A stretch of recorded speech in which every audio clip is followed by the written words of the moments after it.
Good morning and welcome to our Spring 2021 Lecture and Masterclass Series.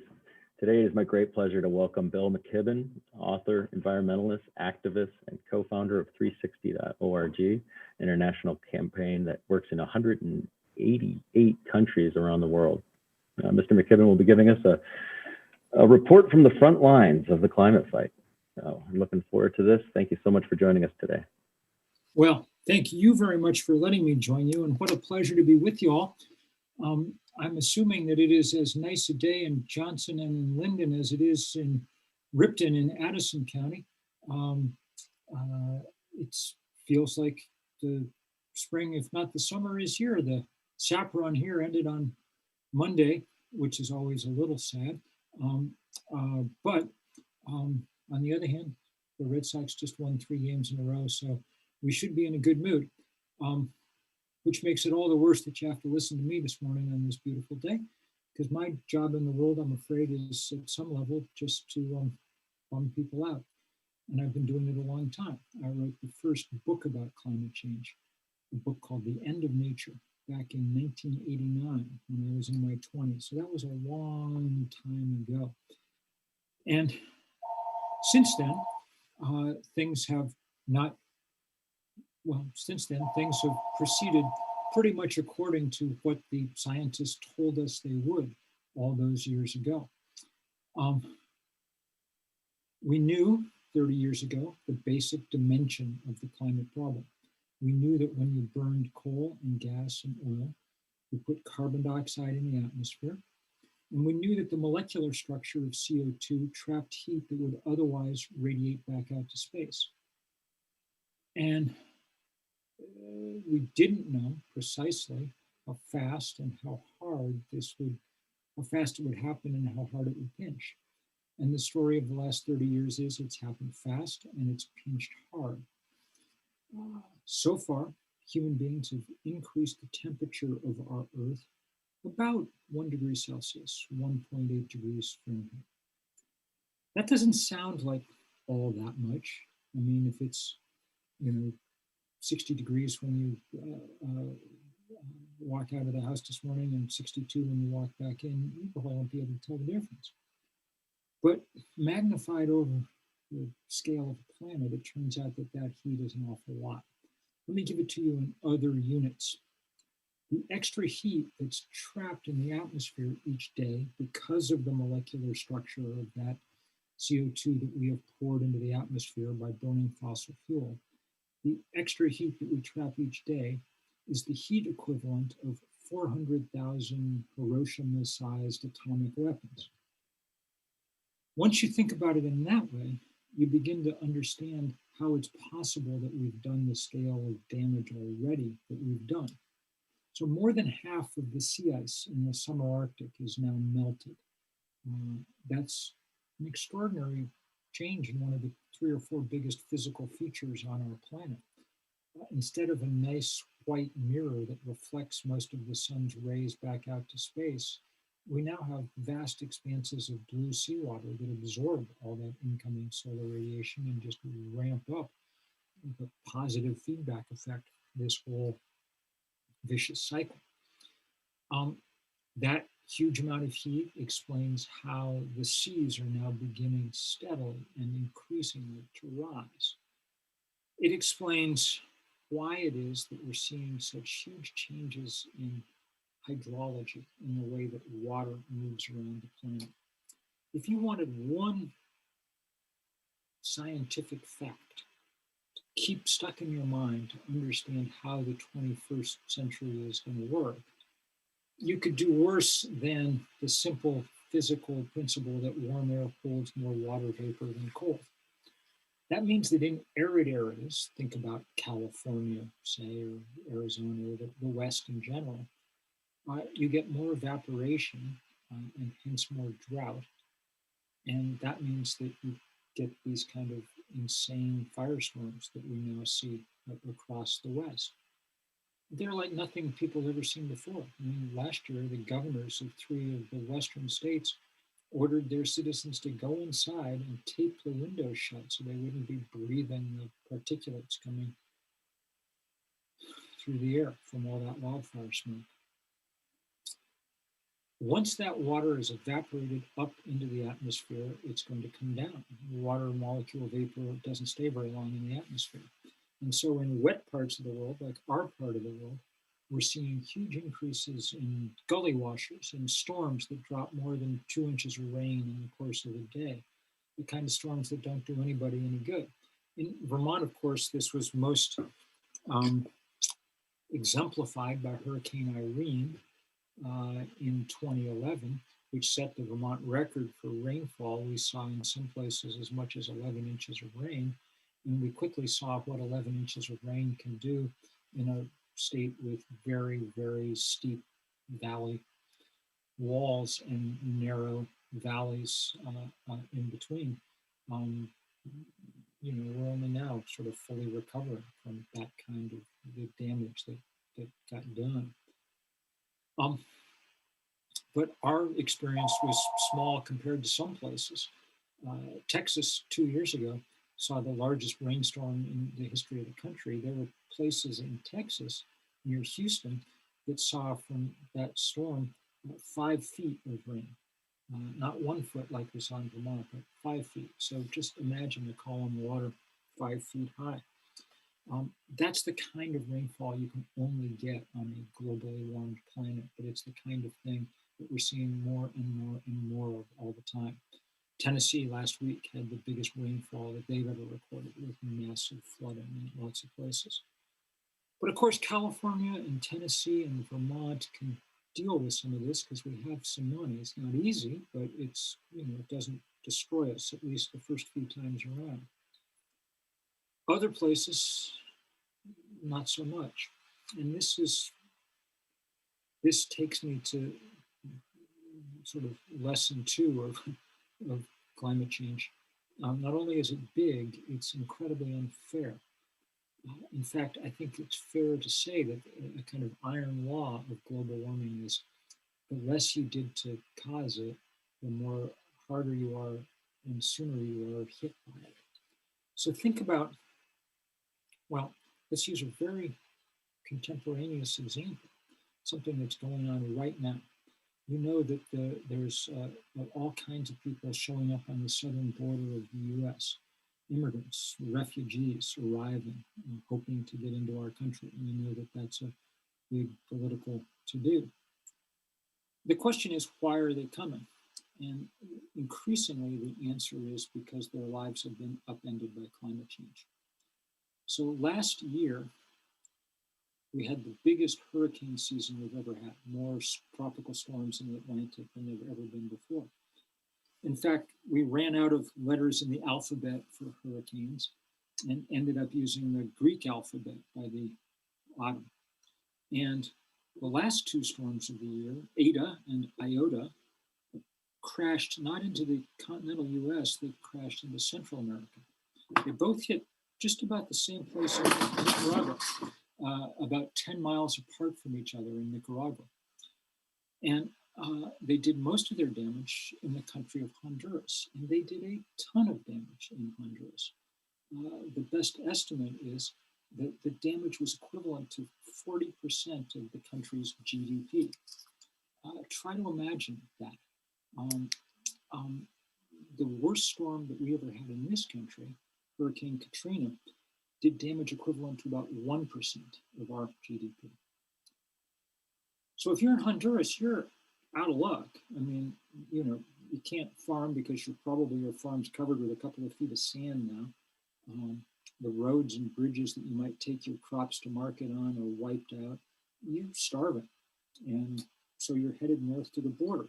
And when you get to the border, what's your claim on coming across? I don't mean your legal claim in this case, because who knows how that's going to work out. I mean your moral claim.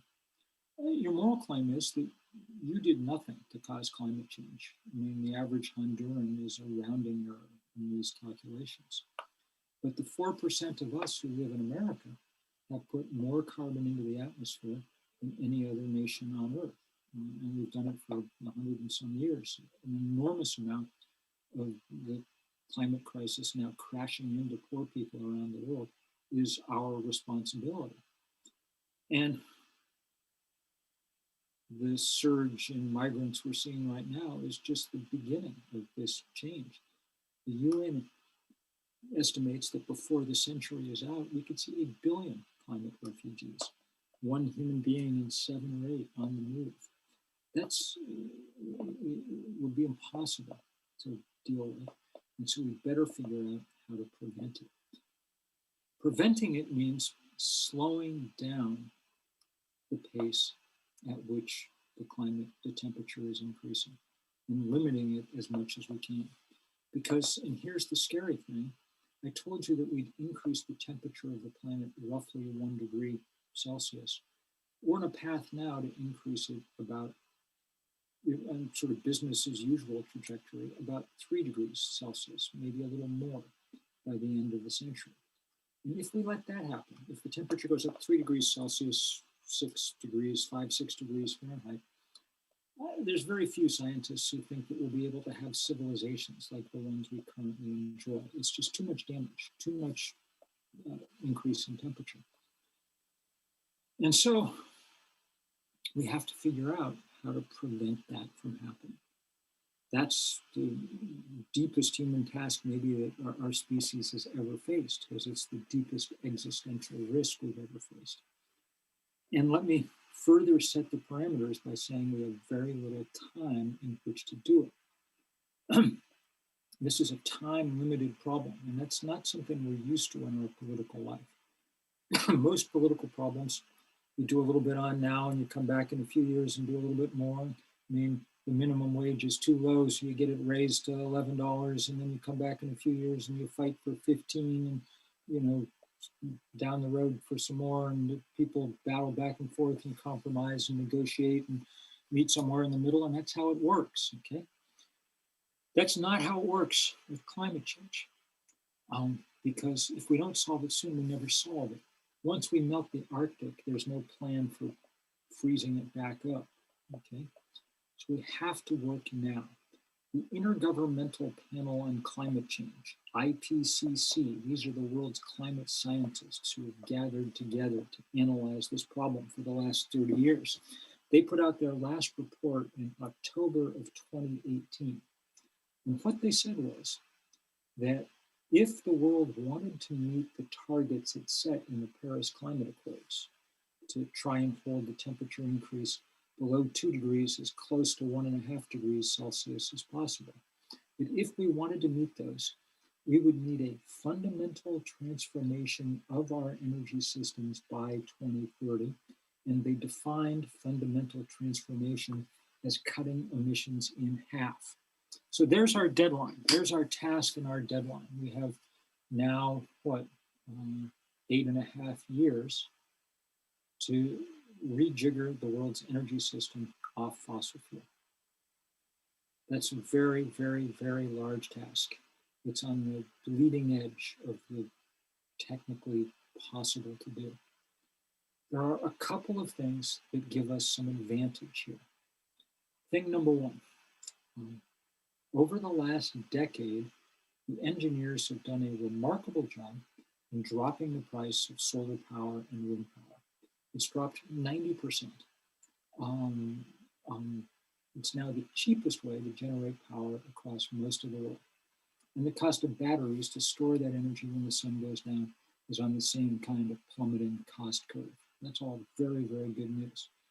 It means that if we wanted to change rapidly, we could, with an all-out effort of the kind that, at least in its beginnings, is envisioned in this new Joe Biden infrastructure plan, jobs plan, we could start making really fast progress. But that progress depends on overcoming not just inertia, which is always a factor, but on overcoming the vested interest, the power of the fossil fuel industry to block change. That's what's kept us from acting for 30 years. We now understand, thanks to great investigative reporting, that the fossil fuel industry knew everything there was to know about climate change. Way back in the 1980s, when I was writing that first book, their scientists were able to predict what the temperature was going to be in 2020, and they were spot on about it.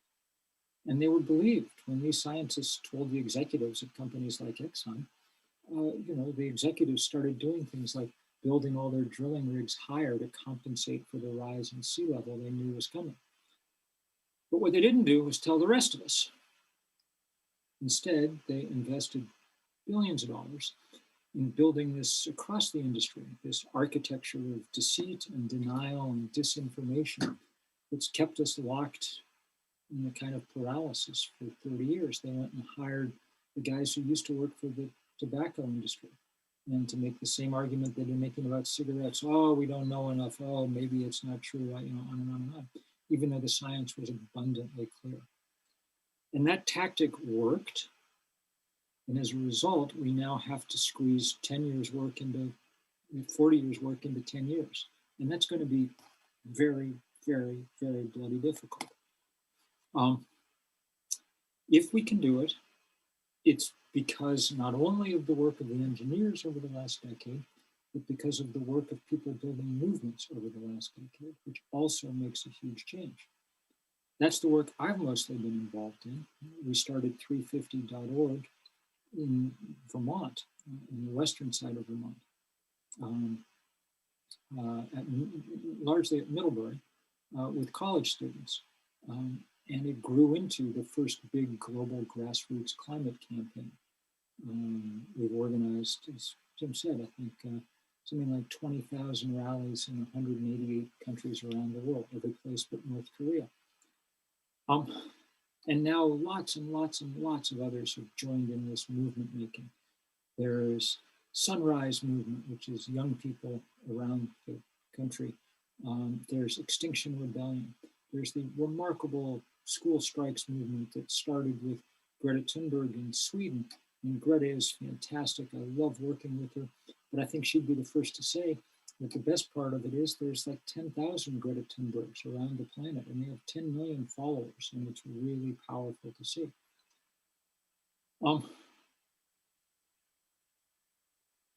What that amounts to is a kind of counterbalance to the political weight of the fossil fuel industry, an effort to try and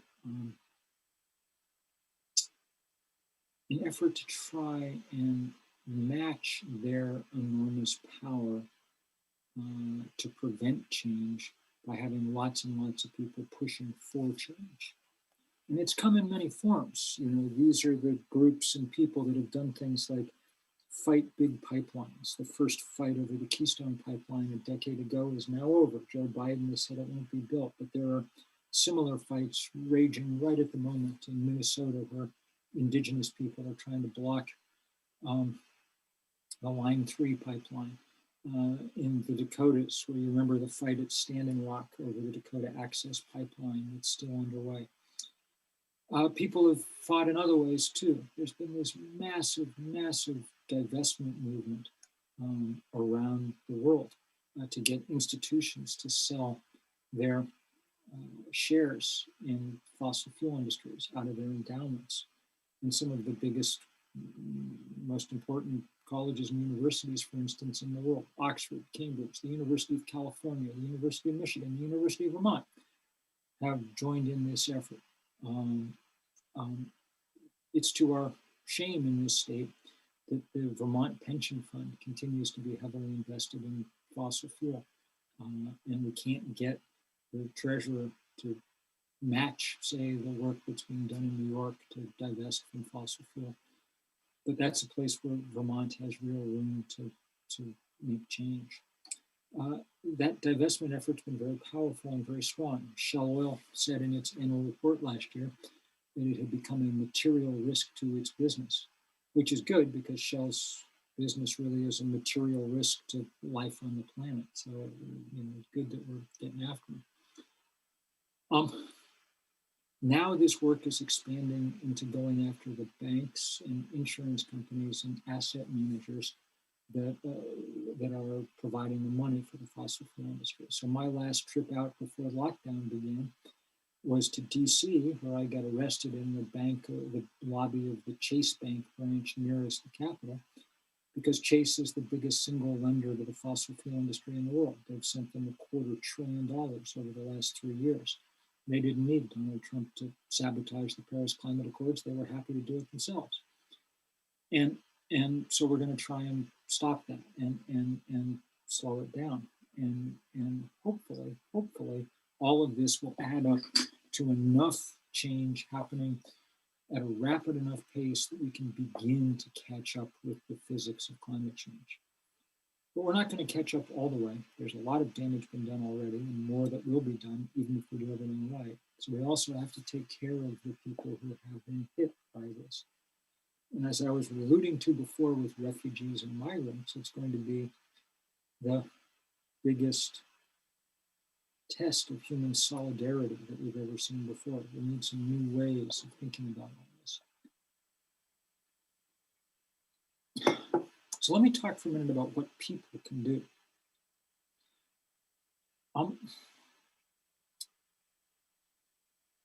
The first reaction of a lot of people when they hear about climate change is to think, what can I change in my life that will help? And that's a good reaction. I'm always glad for it. And you know, I share it. My house is covered with solar panels and we're connected to an electric car, and I'm proud of that. But I don't try to fool myself that that's actually how we're going to do this. If we had a long time, 75 years, that would be fine. We'd be able to make that kind of slow cultural change that really is the easiest way for human beings to change. But we don't have that time.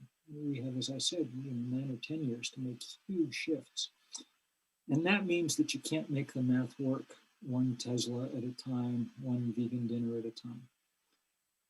So most of our effort has to be put elsewhere.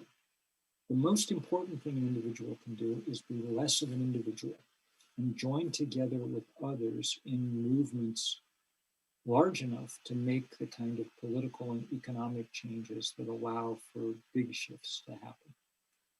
And the good news is there's lots of opportunities to do that. I mean, here in Vermont, there's the 350 Vermont chapter that does great work. And there's a Sunrise movement presence here in Vermont that does terrific work. And there's other opportunities for people to join in, but just make sure that it's at a scale that has real chance of helping.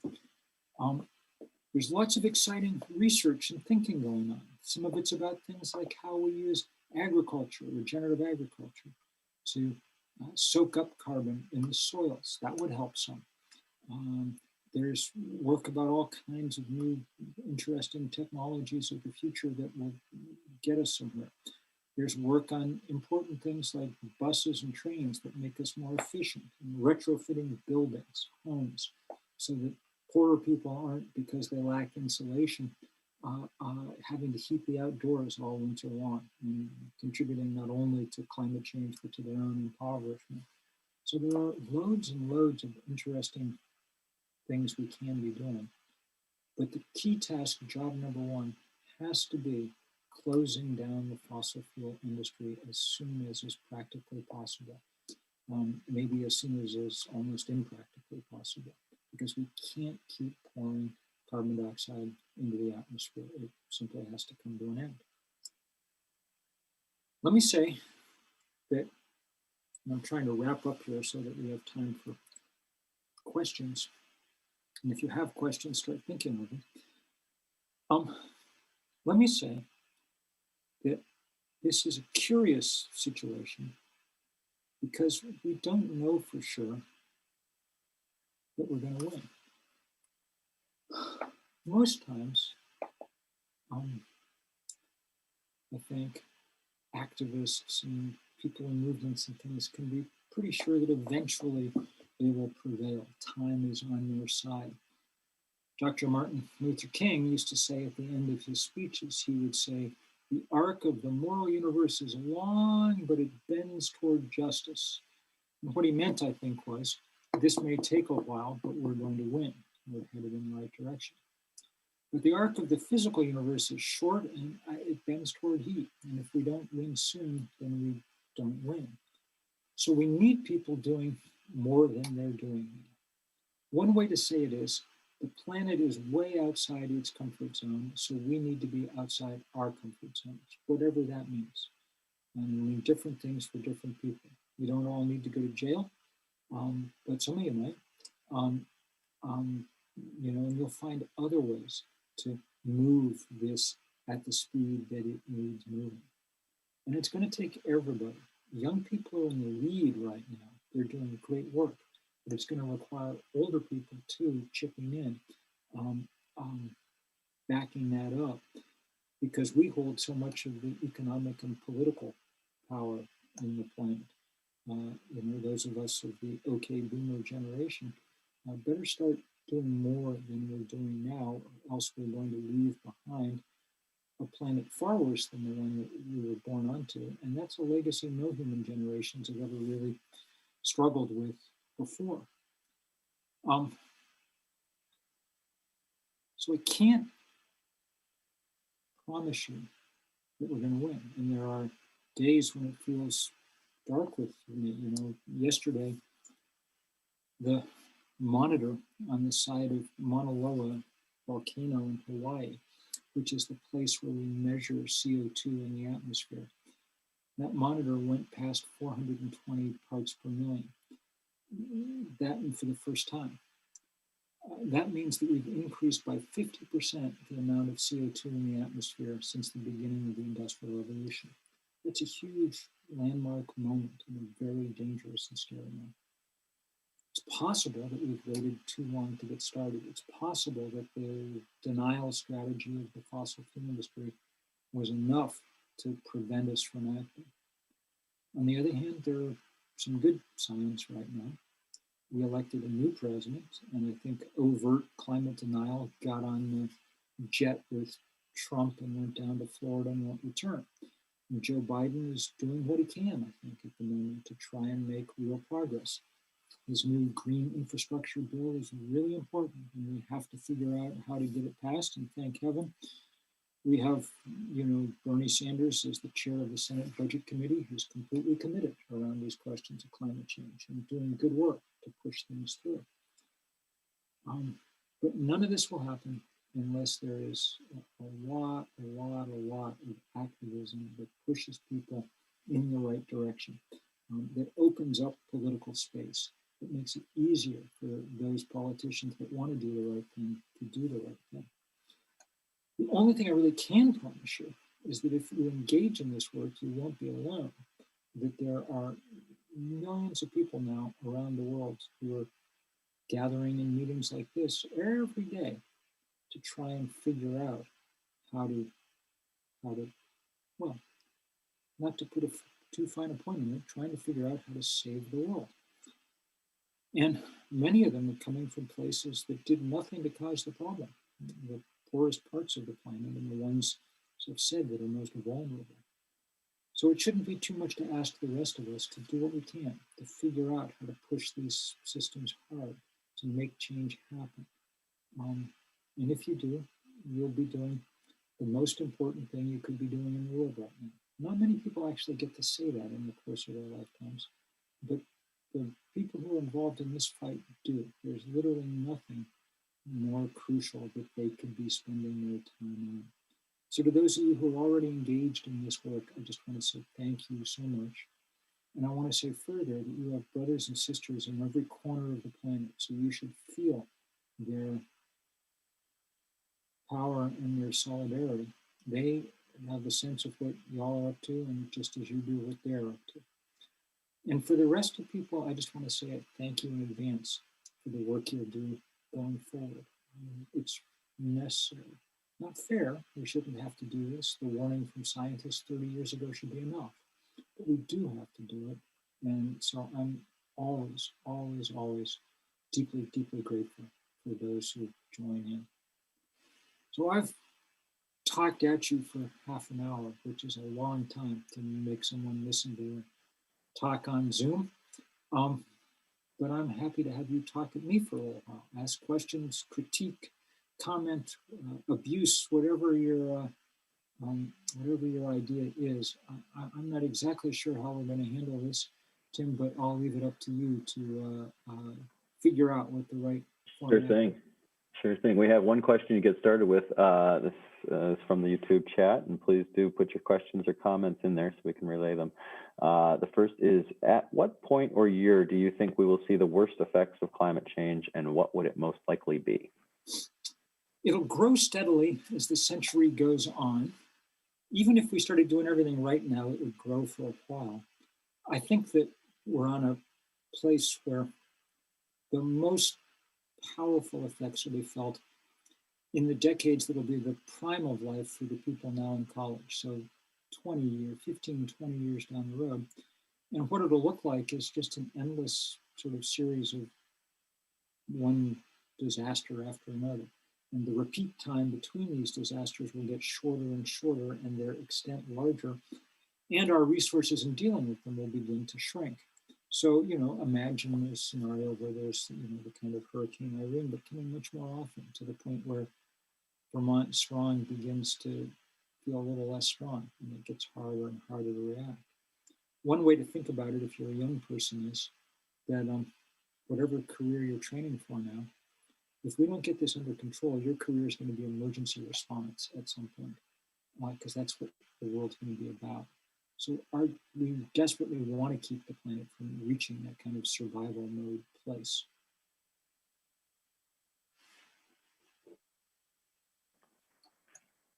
Thank you for that comprehensive answer. That is the only question I see at this point.